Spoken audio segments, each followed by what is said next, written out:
question number 11. So question number 11 says, identify which of the following statements are true regarding the graphs of f of x and g of x. All right.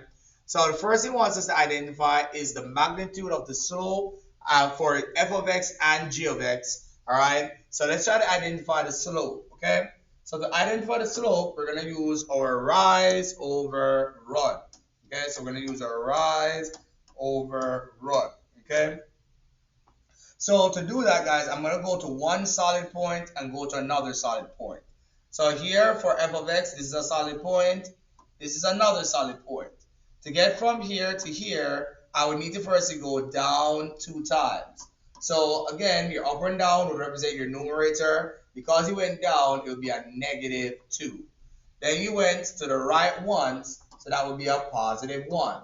So the slope for f of x, so again, the slope for f of x, all right, would be -2. All right. Now let's look at g of x. So let's look at the slope for g of x. All right. So for g of x, okay, we need to also use our same rise over run. So we're using our same rise over run. Okay. So we're gonna go from one solid point to another solid point. So looking at g of x, this is a solid point. And where do I see another solid point? All the way down here. So I would need to go down 1, 2, 3, 4 times. So because you went down 4, it's a -4 for the rise. Then you would go to the right once. All right, so that's a +1. -4 divided by 1 is -4. All right, so for slope, we're saying -2 should be what with 4. All right, or -4. Which one's greater or which one is less than? Well, -2 is bigger than -4. All right, it is greater because you're less negative. All right, so -2 would be greater than -4 for that slope. All right, so for the slope, the magnitude would be greater for f of x than g of x. All right, so that would be A. All right. So now we're going to identify the y-intercept, okay? So for here, I see that our f of x intercepted the y-axis, so the y-intercept is -4 or 0, -4. That's the y-intercept for f of x, okay? What about the y-intercept for g of x? Well, I don't even see a y-intercept, but I know that if this line continues to go up and up and up, at some point it's going to intercept it at some positive number. All right, so the y-intercept for g of x will be some large positive number. All right, but we know it's positive. Okay, so for the y-intercepts, again, this was for the slope. Okay, so for the y-intercept, I'm saying for f of x, the y-intercept is -4. All right. And then the y-intercept for g of x is some large positive number. So let's say, for example, +20. All right. We don't know if that's the case, but we know it's a large positive number. All right. So now you're gonna figure out, are they equal? No. So they're not the same. Okay. Which one is greater, -4 or +20? A positive number will always be greater than a negative number. All right, so because it's greater, the face of your operator, so what I call is like an alligator mouth. The alligator mouth is facing the 20. That means the 20 is greater. The same way how the alligator mouth faces the -2, that means the -2 is greater.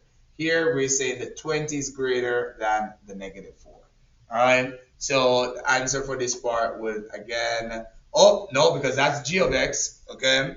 So again, that's g of x, not f of x. So again, guys, oh, sorry.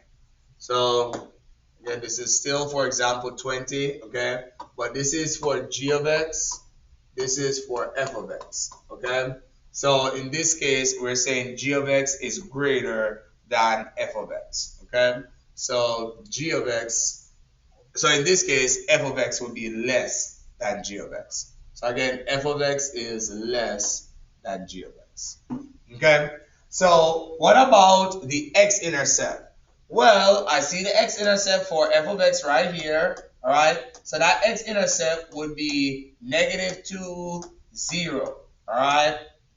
The x-intercept for the g of x would be right here. So this would be the x-intercept. All right. And that x-intercept would be 5, 0. Okay. Or yeah, so that would be not 5, but 3, 0. So I'm gonna write it right here. 3, 0. That's what the x-intercept would be. Okay. So for f of x, the x-intercept for f of x is -2. All right. For the next question, guys, or for g of x, the x-intercept would have been 3. Okay. 3 is bigger than -2, so we would say that the operator faces the 3. Okay. So we're saying f of x, which is -2, is less than 3. Okay. So f of x for the x-intercept, all right, would be less than 3. So less than 3. Okay, so I accidentally skipped the range. Okay, so let's go ahead, let's go back to the range. So the range is your y values. Okay, so you need to look from up to down. So again, for range, you look up and down. Okay, but if we look at our question right here, guys, for f of x, the function is going up all the way, all the way, all the way, and it's going down all the way, all the way. All right. So I would be saying that that range is going from -infinity to +infinity for f of x. All right. And I actually see the same thing for g of x. So the g of x will also go from -infinity to +infinity. All right. That would be the range for both of them. All right.